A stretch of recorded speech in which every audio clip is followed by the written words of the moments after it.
Well, it has been a bit, has it not? Welcome on in to Writing to Heal. My name is Jenna O'Malley. It is so good to see all of you. Welcome in, welcome back. So, unlearning, more like unschooling is appropriate. Back to school is about to be the end of the first marking period for a lot of people. How are you, everybody? How's is? Welcome in. I hope you have an emotional support beverage with you today. We might need it. Jess is here. Sam is here. Hi, Sam. Check out Breaking the Block over on writer Sam Wicker's channel, please. And thank you. It was totally epic to listen in earlier today. So, oh my goodness. I'm calling my career-changing memoir and kind of my memoir on what it's been like to unintentionally be missing out on motherhood in my 30s. Unschooling Soul Writer for a reason. And I don't know about all of you.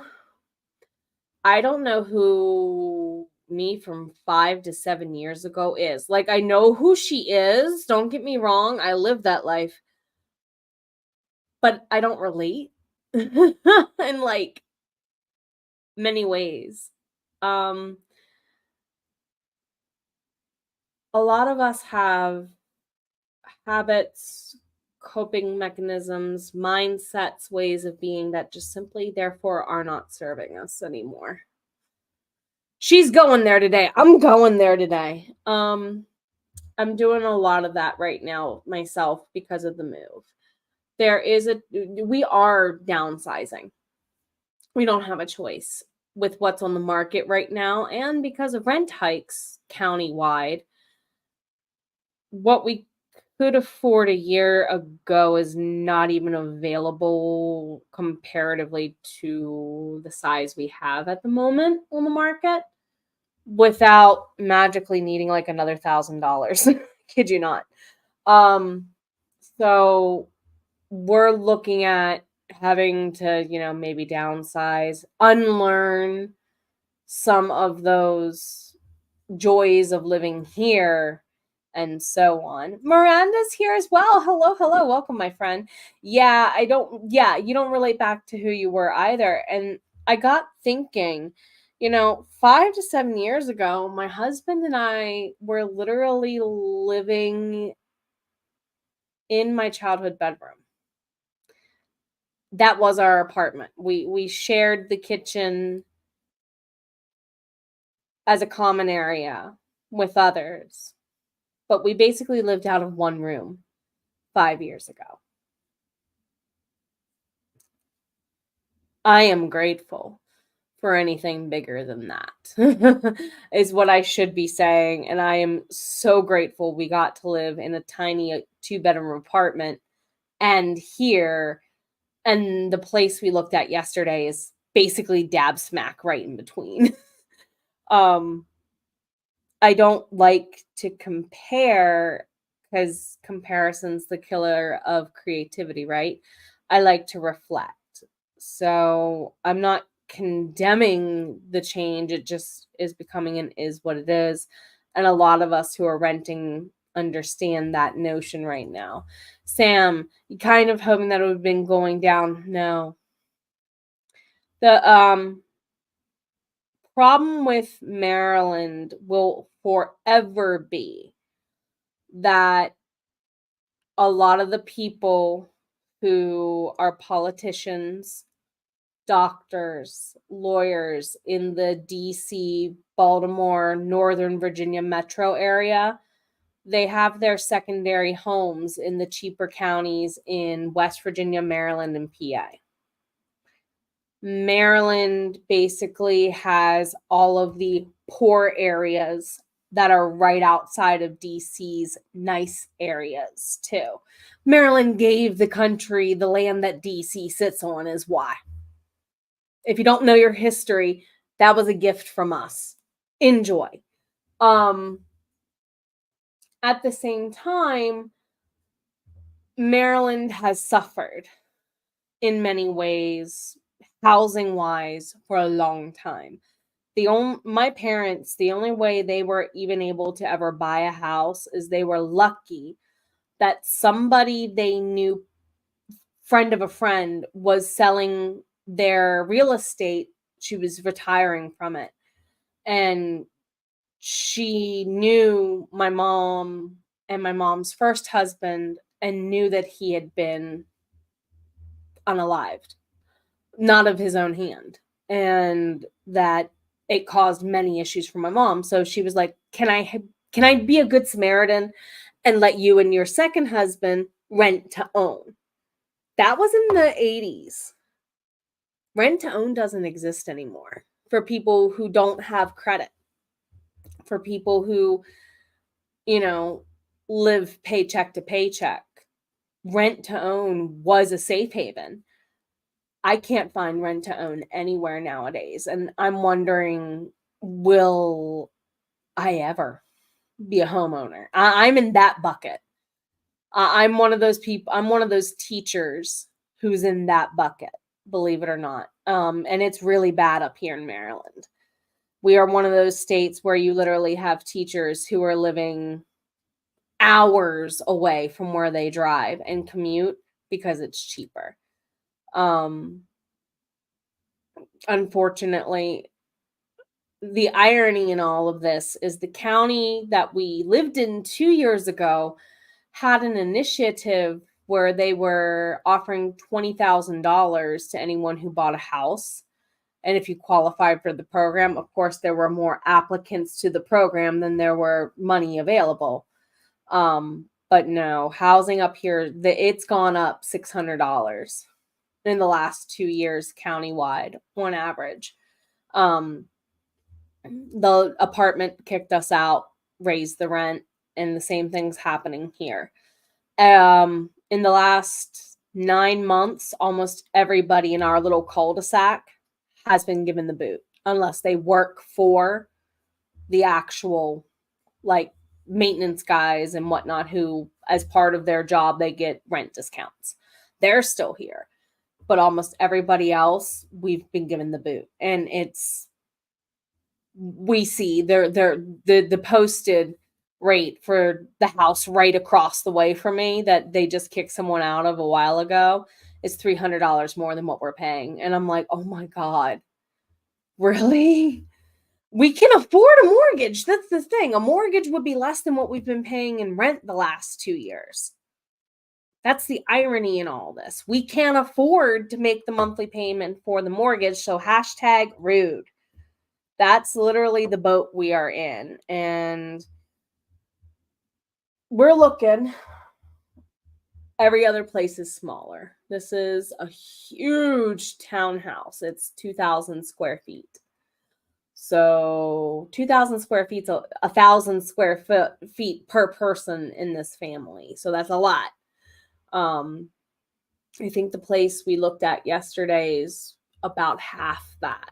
So we shall see. But it would be literally unlearning stuff again, being more cognizant of how I organize my chaos in my office. I won't be able to have 3-4 tables full of stuff. I'm going to have to suck it up and get a better way of organizing stuff into like totes or drawers or something, like I've been saying I wanted to do the entire year I was here. I've sorted through a lot of stuff. I've gotten rid of a lot of stuff. We've acquired a lot of stuff. So we definitely need to go ahead and start seriously considering what our options are in that regard so that the unschooling can begin. And both Cody and I talked yesterday, and we had to have this conversation of we're just going to have to be adults about it. Teenage us is not happy about it at all. Little kid us will just be happy to have a roof over our heads and whatnot. As I was talking for Soulbar Academy's soulbar.exe class that I just posted a little bit ago, our foundation will be taken care of. We're just going to have to, relearn our patterns, and it's forcing us to be kept on our toes. And I keep being told by my mentors Aaron and Vic, Aaron Dowdy and Victor Odo, they keep saying, Jenna, you know why you're uncomfortable right now? Yeah, because that's where progress comes from. I know. Doesn't mean I like it. Not necessarily. We're in that part of the roller coaster that no one likes because it's bumpy and it jostles you around to make sure you got jostled. So definitely also this is becoming an issue for them. That's the other issue we're concerned about. I'm not as much, and I'll tell you why. I know who tends to hang out with me all day in the basement. They keep to this room, to this floor most of the day. So that's why I'm also like, I think they'll be fine as long as they have their spots to go, they have their chair, they'll still have their spot that I keep for them under my altar. I have cat right here. I gave them catnip earlier today for the first time in months, so they're all napping. And it's like literally all of them are like right here, just chilling. So yeah, she's so old. Moo's so old. She's pushing 20. So it's like she moves around the same 80 square foot area, whatever size this room is. She is very, even at our apartment last year, she was very content to just stay in my office. that we couldn't get her to leave my office for whatever reason. That did not change when we moved here. Why, I don't know. So there's a lot of unschooling going on in my life again, I noticed, which is good. I don't like it, but it's happening. And I've been working on the outline and segments too here and there, just when I feel like it. The memoir that I'll release when I'm completely 100% switched into, an out of education for a while. It's not scathing, but I don't want any potential employer to know that I published this book either as an educator, because it's definitely me. It's called Unschooling Soul Writer, literally looking at why so many teachers are fleeing education into doing what their souls really wanted. I'm not the only English teacher I know, teacher period, I know, who is pivoting into indie publishing right now. One of the people that I had the joys of interviewing for season 3 or 4 of Listening to the Voices in Our Heads, my podcast on my channel, Jenna the Soul Writer, was a science teacher who writes sci-fi stuff. Logic, right? They went into science because they love sci-fi. And a lot of us are fleeing into content creation, YouTube planning, business management. And this memoir it's a memoir of that time in my life. And I definitely will be talking about, how the bureaucracy of schools has set some of us up to think that way for adulthood. Even though you don't work in education, how much of attending a public school really prepared you for the workforce, for better or for worse?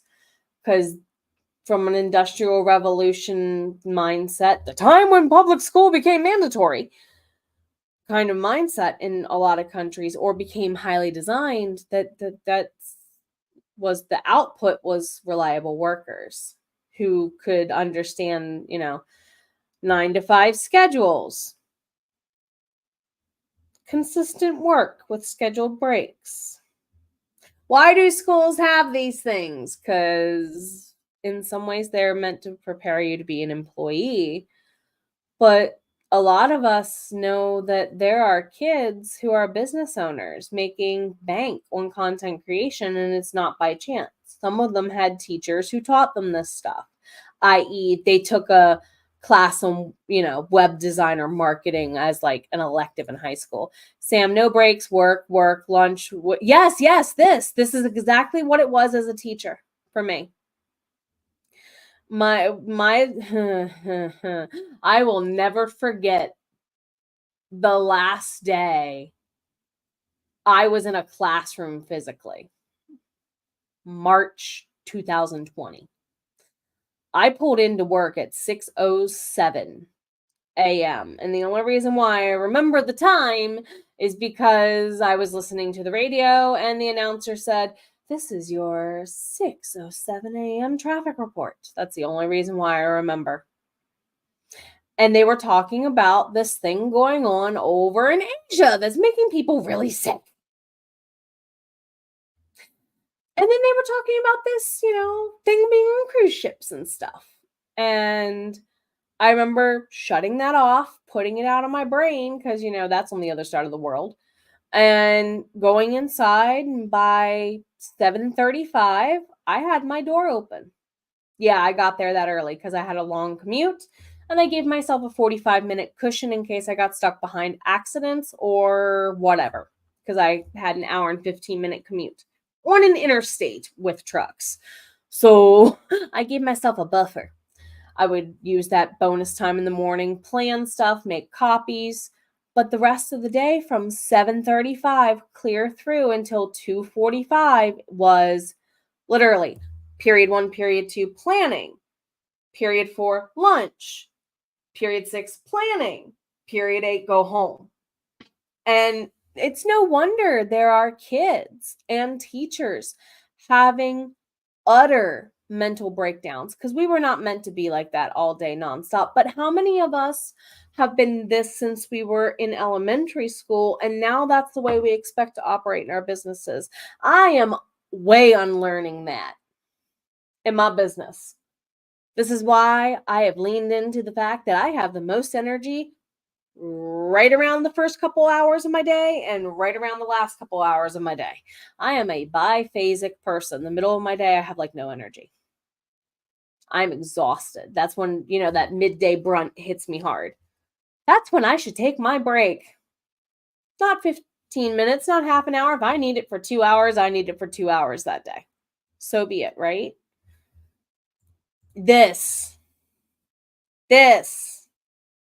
I mean, there's a park ride that has a song that I don't want to sing because it'll get stuck in our heads. But it's all in our heads now because collective da da da da da. Now it's really in your head, right?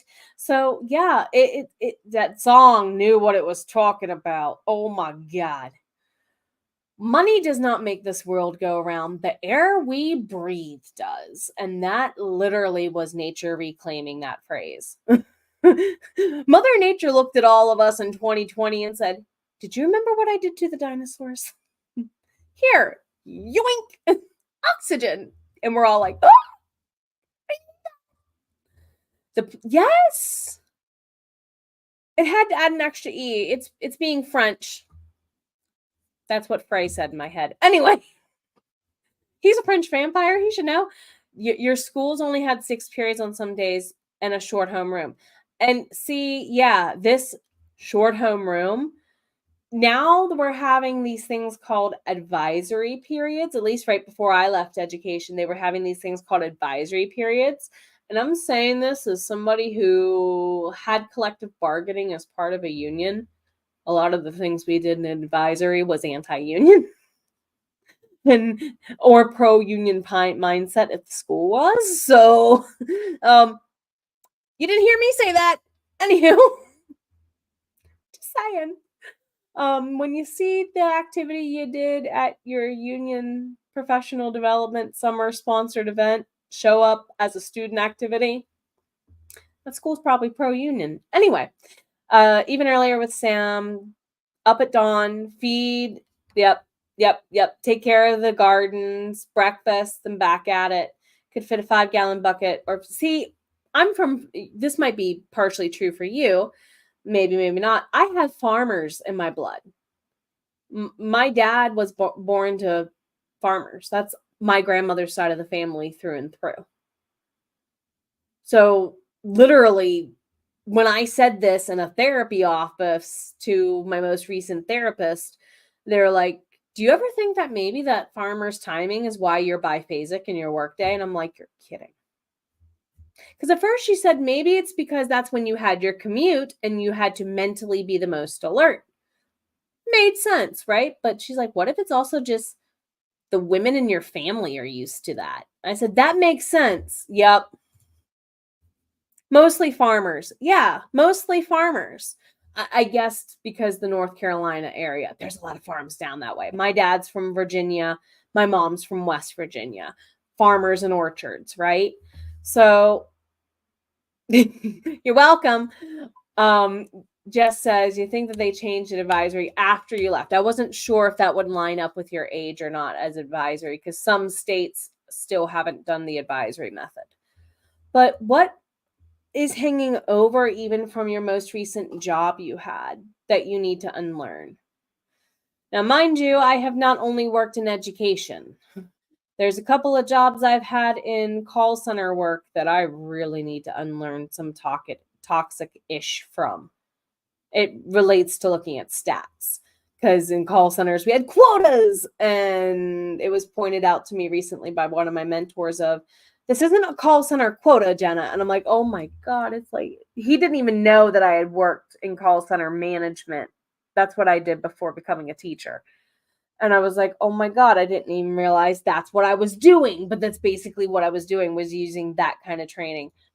A couple years after me. So around 2011 is when they really started emphasizing the use of advisory, because of certain presidents coming in and making things no longer No Child Left Behind, but turning it to Race to the Top. Anyway,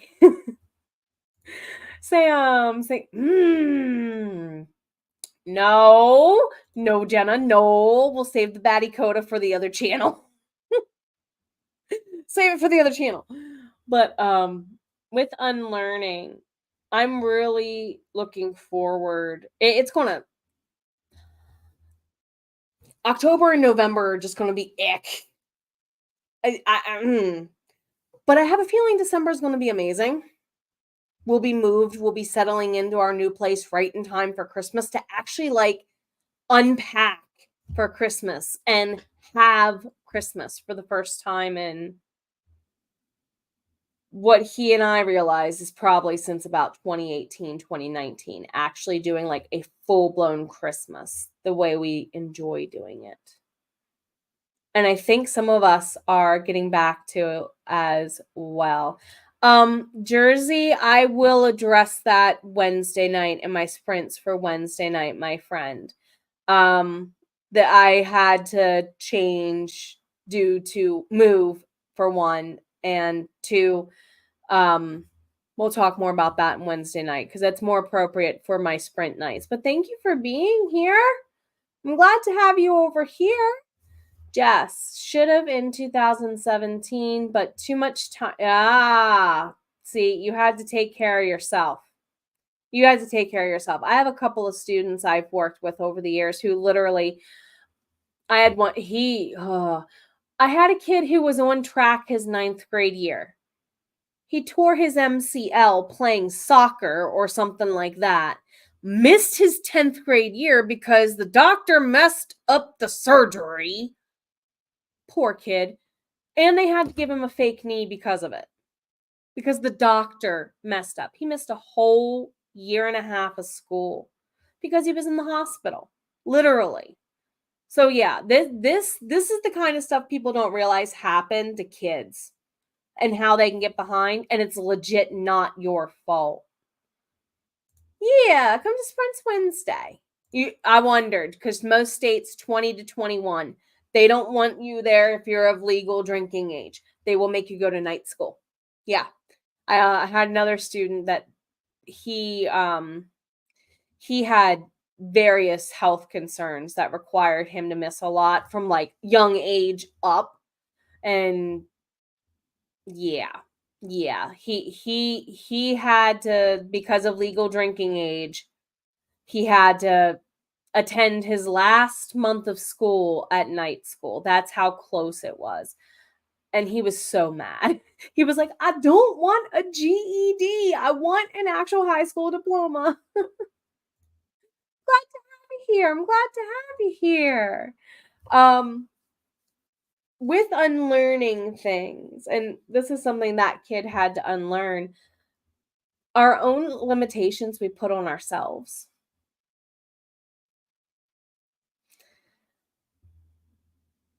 I am my mother's savage daughter and always have been. In that regard, I'm her only daughter. She has 4 boys and then me.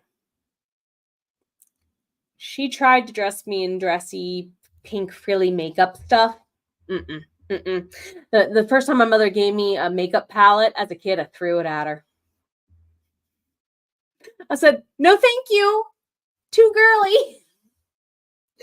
And that's a personal thing. People who use makeup, it makes you happy, do it. I do my nails, for crying out loud. I care about this mess running down my back, for crying out loud. It's just I'm not into makeup. No, my skin's too itchy. Literally, that's why. My eczema. Ugh, no. No, thank you. It just makes it worse. And my mother got the daughter opposite of what she wanted. So a lot of those expectations and arguments my mother used to have with me, I had to unlearn them. You'll never be pretty because you're not girly. I don't know about you, but I think this hair is gorgeous. I've put a lot of work into it, right? So this, I use a filter. Most people do, right? Uh, I'm gonna be smearing it probably all over my face. I never wore makeup, even in a public school. Never. On the days I did, the kids looked at me like, "Woman, you've got makeup or mascara halfway up your face." And the girls were not, the guys were kinder about it than the girls. You would occasionally have the female student who would be like, "Hey, Mrs. S, sit down. I'll take care of your face." But sometimes they would just literally be like, "Yeah, it's smeared. Go," because that's me. I am not I'm not used to wearing it, so I'm not cognizant of don't smear. Instead of pat, I rub. That's literally the issue. And it's like, it's okay if you love the makeup. It's okay if you're into that. I'd rather, worry about what can I do to make this grow longer Rapunzel style so I can eventually donate it. Right? And yes, I am in donation land range for sure, for sure. That should be the thumbnail, shouldn't it? I should come back and make that the thumbnail right there. And Jess, you would have gotten your GED, but you was able to graduate beforehand. Gotcha. I've even worked with people I went to high school with who dropped out in 10th grade, got their GED, and started their life early. GED is multi-purpose. It is a needed program. I'm glad it's there. Jess, saying all this just made me realize something. I'm going to have to deal. Hugs. Hugs. At the same time, I'm unlearning a lot and looking at females in the chat who are talking. Are you unlearning things that you overheard your mom say about herself are also not true about you? My mom does not know. I used to hear her say some of the mean stuff she would say to herself. But the question of it was, if she thinks about that with her, is that true with me? Because I'm half her.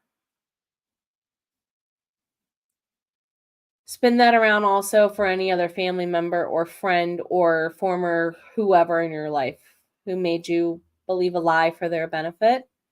or didn't even realize that you picked up on carrying some of their baggage on their behalf. That's why I talk about that a lot around here and on my other channel, because a lot of the time that's the baggage that we're letting go, is the limits we put on ourselves because of other people. Unlearning XYZ could be the hardest thing, but it's only hard for a little bit. Like with this move, we have to move Thanksgiving, end of November. We don't have a choice.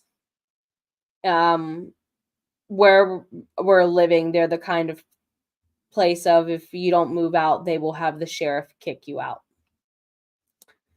because it's a company that owns it, not a person.